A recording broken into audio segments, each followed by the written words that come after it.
Welcome to Life Unscripted. I'm your host, Aurelia, and today we have Charlie K. How are you doing today? I'm doing well. How are you? I'm doing very well. Thank you for being here. So why don't you go ahead and tell us a little bit about yourself?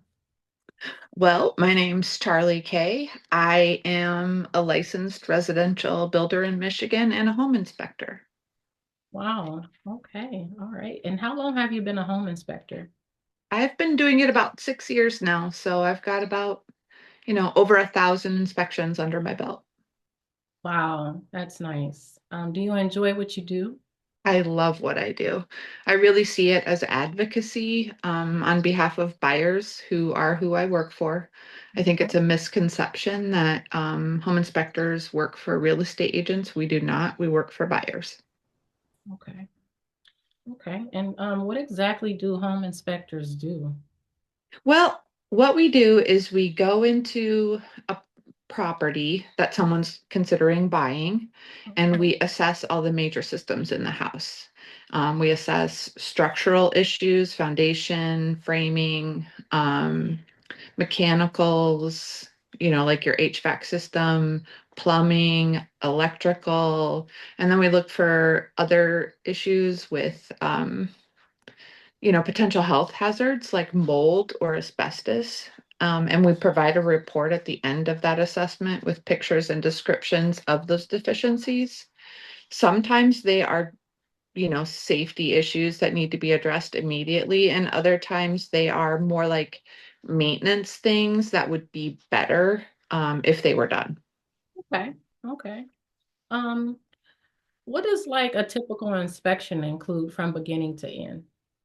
So typically for me, what happens is I meet the buyers and the buyer's agent at the property, and then we inspect I inspect the house.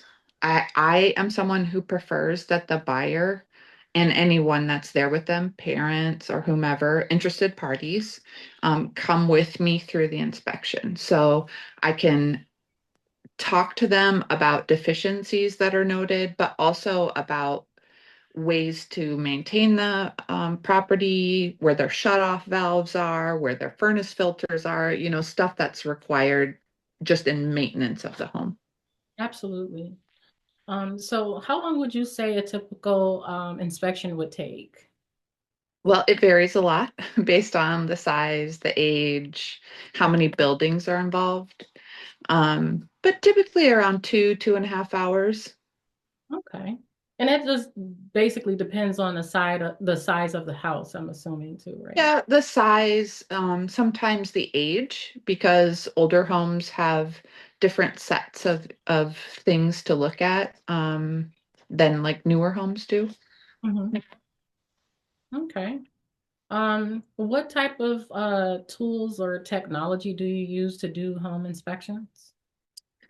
I really rely on my senses a lot, my hearing, my smell, my eyes, but I also have a toolkit that I use. Some very simple items like screwdriver, um, electrical testers. I have thermal camera that I use. I have moisture meters. And then I have the software that I use to write the report for the client. Okay. So like when you go into homes that have like the spray foam in the homes and stuff like that, and there's leaks and everything going on up there, how are you able to detect that there's moisture under that spray foam? Well, that's when things like the thermal camera can help assess if there are potential moisture issues. Okay. Sometimes even with spray foam, you can see evidence of those things. You can smell it Hmm. because things like must and mildew do have a distinct smell. So you kind of use all of the tools in your toolkit with a given thing to determine what's potentially going on. Okay, I see. I see. Um, would you tell our viewers how important a home inspection is before buying a home? Well, I am a home inspector, so I think my perspective is skewed, but I Mhm. will say for many, many people, it's, among the biggest investments of your life. And so having someone who's qualified to look at it and just make sure that it's like safe and there's no big issues going on is a very good idea, because what you don't want is to get into a situation and then find out something major is wrong, and something potentially expensive or hazardous to the buyer and their family. Yeah, yeah, definitely. What are some big mistakes people make during the home inspection process for home buyers? Like, um, do some home buyers prefer to not have a home inspection and just go ahead and buy the property? In your opinion, how do you feel about that? Well, I think people should and could do what they want to do. I mean, it's their money, it's their investment. If they don't want to have an inspection, that's their prerogative. I think it's always a good idea to have someone have a look. I think sometimes people can get impatient with the home buying process, Mhm. especially if you're a first time owner.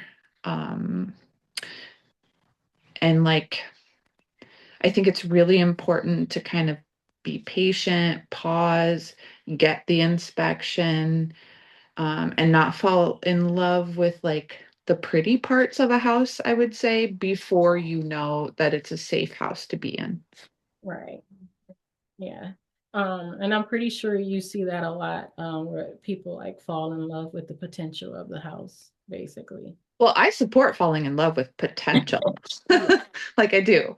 Um, there are, I think, there are people like flippers out in the world, and some flippers are good and they do great work, others aren't. And so sometimes you can get into a situation where a buyer sees a house, they're like, oh my gosh, brand new floor, brand new kitchen, brand new bathroom.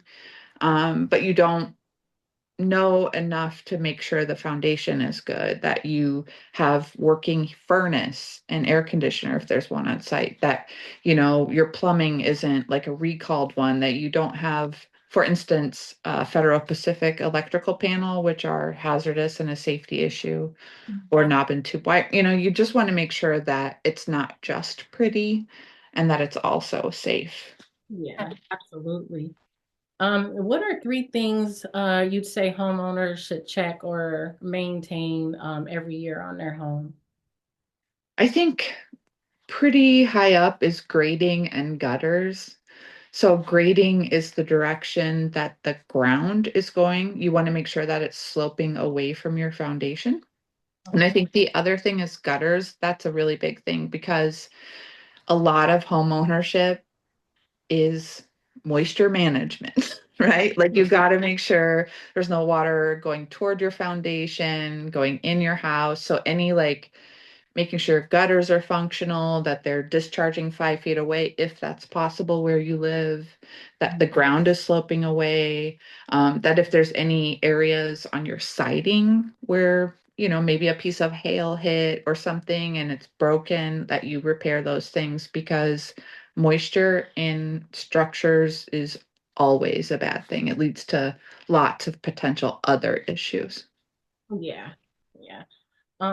Would you say that the grading, get if you need grading done on the home, is that like a costly repair to get done? It's it I mean, if you hire it out, yeah, it has the potential to be costly, but it's also like super DIY friendly. A lot of stuff is.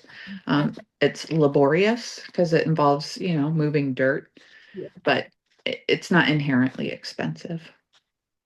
Is there a certain angle that the slope for the grading should be on to make the water run away from the home? Like, There's not a standard one, because of that the the the siding, where the siding lands on the exterior foundation, has to also be considered.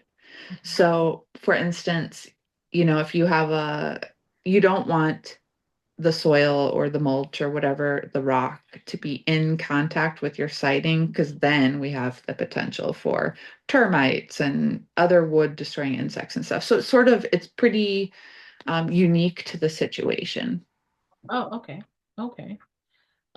What maintenance tasks are most commonly neglected on homes?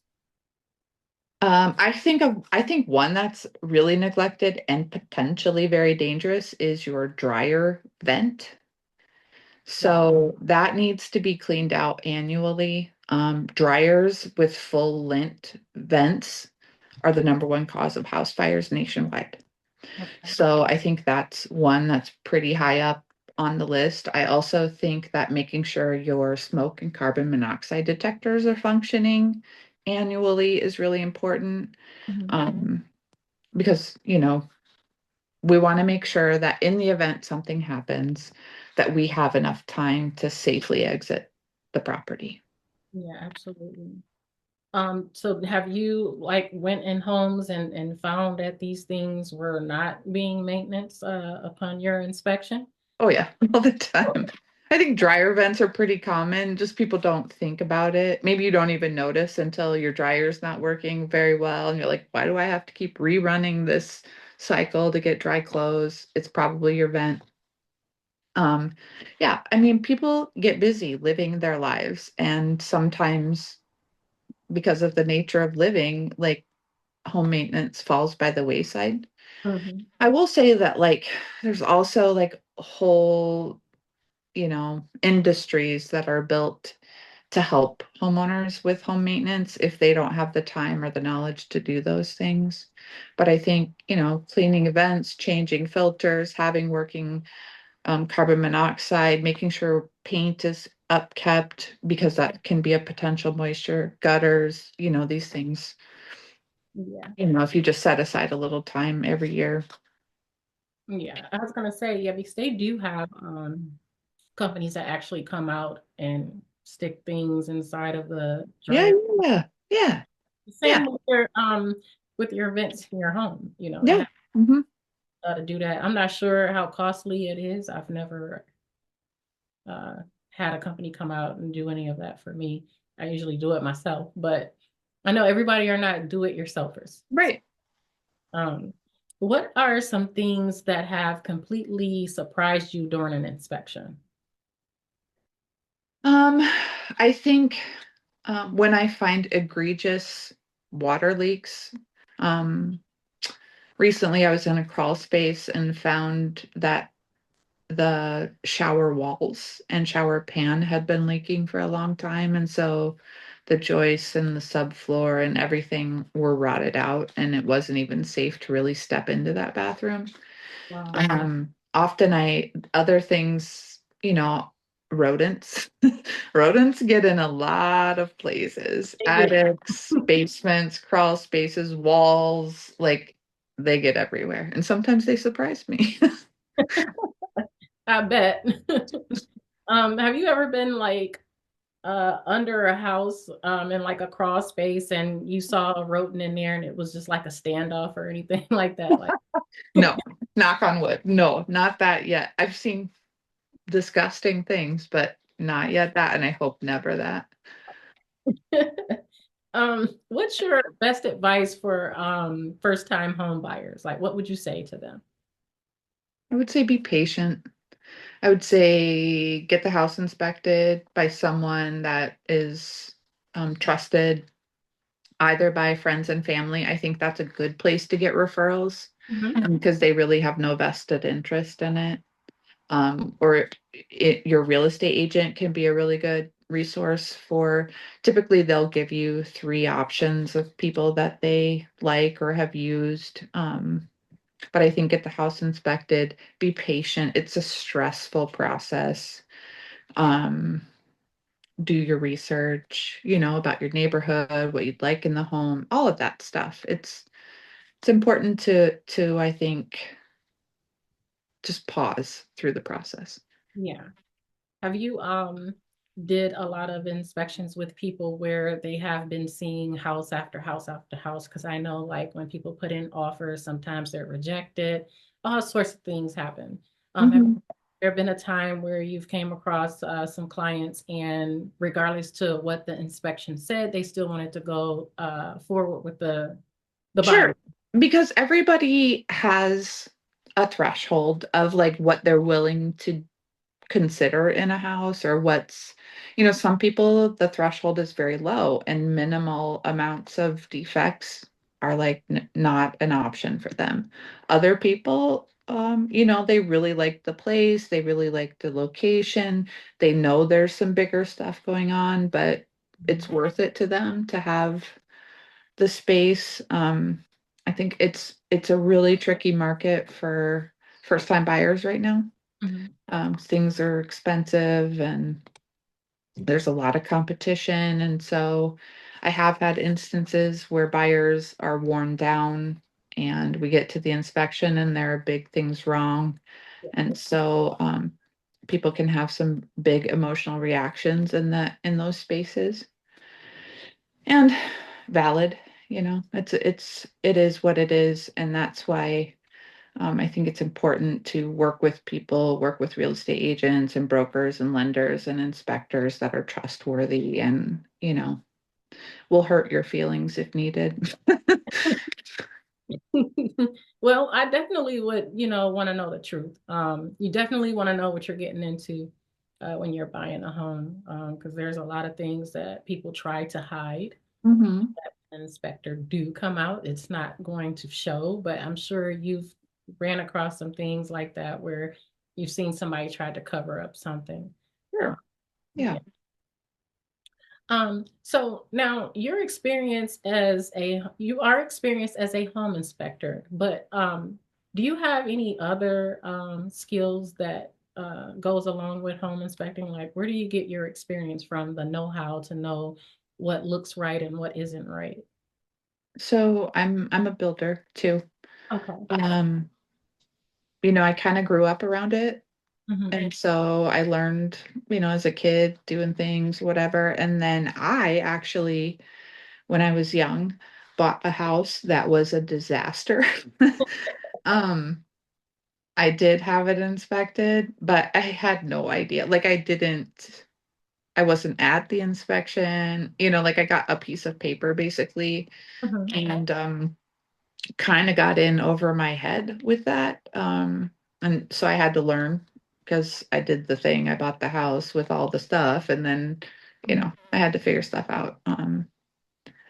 But know better now. And that's part of like why I think inspections are important because I'm not sure that I would have proceeded with my first house Yeah, had I known. yeah, absolutely. Um, do you have any advice for anybody that's looking to become a home inspector or become a builder? Are there some resources or anything you can share? Sure. So I do think, to be a home inspector in Michigan, you don't have to have a license. But there are courses available in person and online that are very valuable. Okay. You can also, like, I recommend if you have no experience whatsoever in the trades and construction, you take the course goes fine, that you find a mentor, Hmm. like an experienced inspector that you can follow around, learn from. I have that, like I have a mentor. Um, with building is licensed. So there's a 60-hour course requirement, and a test and registrations and insurances and all of those things that I think are important things. Yeah, Um, but yeah, also, I mean, in all things, when you're doing whatever you're doing, I think it's really important to be in contact with people who know more than you yeah, and who can be advisors and to be that person for other people too. yeah, absolutely. Um, if someone wants to get in touch with you for inspections or for any type of construction or just to ask general questions, do you have a way that our viewers can contact you for information? Yeah, I think the easiest way is probably through my social media. So I have Charlie K Inspections on Instagram. They Okay. can DM me through there. I also have Circe Builders on Instagram, which is CIRCE Builders. You can DM me that way. And then in terms of inspections, I think right now, probably using my building email address is most effective. So charlie@chcbuilders.com. Okay. All right. Well, thank you so much for your time and for being a guest on Life Unscripted. And I hope to have you back on the show again one day. Thank you for having me. You're welcome. All right. You have a nice evening. It was nice talking to you. You as well.